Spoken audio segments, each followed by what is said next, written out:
Hey, my name's Emily Hall. I'm 27 years old. I'm addicted to methamphetamines, marijuana, and robbing people. When I was 10 years old, my dad died. When I was 11 years old, I got raped and went and told my counselor that I didn't want to live with my mother anymore. I graduated high school at 16 years old with a 4.0 GPA, went to college for 3.5 years for my bachelor's degree in legal studies. I passed 3 out of 4 state bar exams. When I was 22 years old, I caught aggravated assault and battery and a theft of property because I beat up someone in Walmart for setting my brother up, and kind of went downhill from there. I've had 9 miscarriages. 6 of them were natural causes. The last 3 of them were from abuse from my ex-fiance. And somehow I decided at 23 years old that picking up methamphetamines was a good way to get back at my ex-fiance for beating me. I started selling dope whenever I was 22. Picked it up a year later doing it. When I was 24 years old, I got pulled over with my best friend, and I had a gun, methamphetamines, heroin, and some scales, and he had some pills and some weed. I took mine and his charges and went to the penitentiary in Arkansas. When I got out of prison, I was doing really good. I'm a reentry graduate, which is a program where they put you in a facility with 30 other women, put an ankle monitor on you, and they make you get a job. You have to work 40 hours a week. Can't work no less than that, and they save all your money for you. That way, whenever you reenter society, you're doing good. You're not reentering into the same situations and everything. Well, I relapsed about 3 months after I got out and went through an abusive relationship, left the abusive relationship, and started taking care of my best friend and her 4 kids. Her husband went to prison on murder charges, and when I started taking care of them, I wasn't making the money that I needed to make by selling drugs, so I started robbing the plugs. A year after that, I realized my addiction was going to get me killed. I remember my mama telling me that she wanted me to go to rehab. She didn't want to have to worry about every time her phone rang, it being the police department, having her come identify me. And she didn't want me to be a walking advertisement for methamphetamines. So I came to rehab last year here at Evolutions. 36 days after I got here, my mother had a heart attack. And I left the rehab and went back home. Did real good for about a month. And then I relapsed again. And whenever I relapsed, it was more of a mental than a physical. However, it was both. And I had said, fuck it. When I said fuck it, I went all gas, no brakes. I robbed 27 different plugs. Obtained over about 10 pounds of methamphetamines. Somewhere along the way, I decided to give up. Decided to give up on getting right. I decided to give up on getting wrong. And from that point forward, my life turned to hell. I wouldn't call my mom. I wouldn't call my brother. I wouldn't call my sisters. Wouldn't go see my nieces. And I had a rude awakening. I found out in September I started having real bad headaches. And I couldn't lay down. Every time I tried to lay down flat, it would send muscle spasms down my whole body, and it hurt so bad.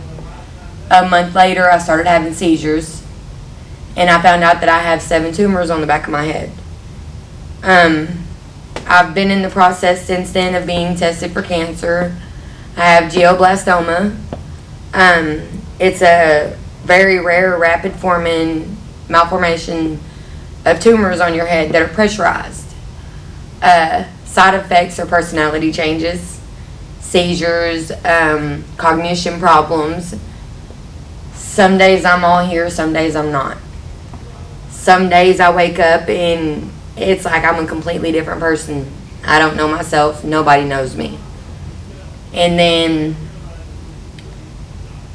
I want to say about the end of December, the beginning of January, one of my best friends got arrested, and she snitched on me and her.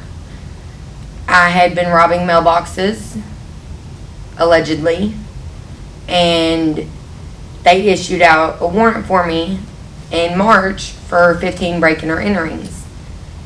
And I decided at that point that I was done. I was going to try to save myself. With the judicial system, there's not saving myself. I'm going to go through whatever they want to put me through. However, with the society and with God, I decided that I'm going to do the right things. I'm going to put myself back in rehab. I'm going to get off of the drugs. I'm going to stop robbing people. And I'm going to do things the right way. I have a boyfriend who, God knows, in the last year and a half, I've put through so many different things. And he's shown me what a real man does for a woman.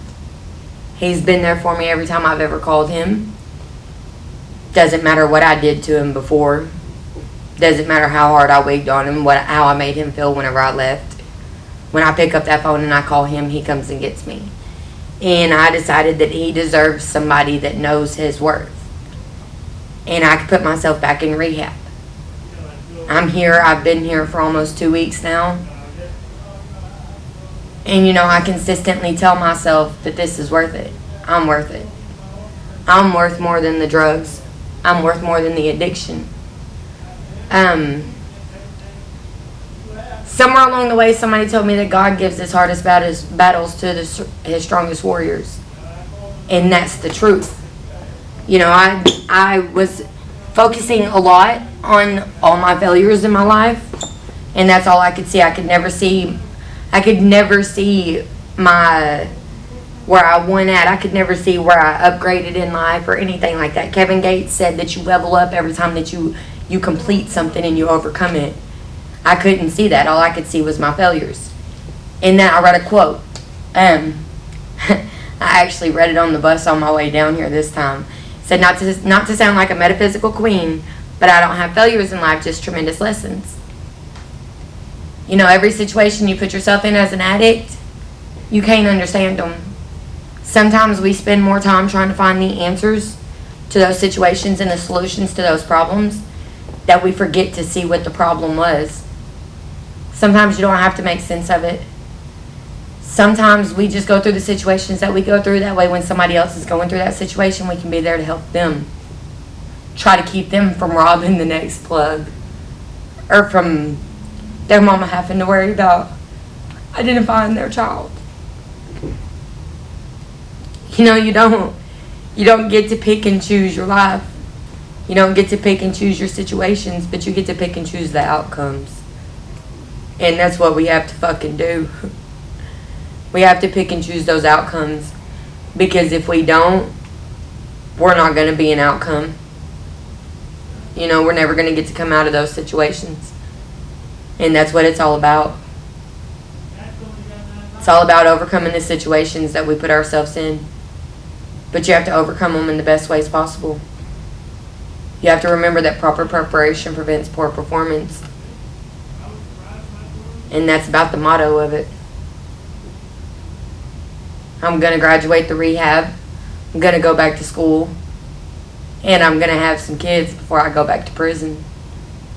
But when I get out of prison, I won't see myself as someone that's been to prison. I will see myself as someone that's overcame the prison. And that's about all that matters.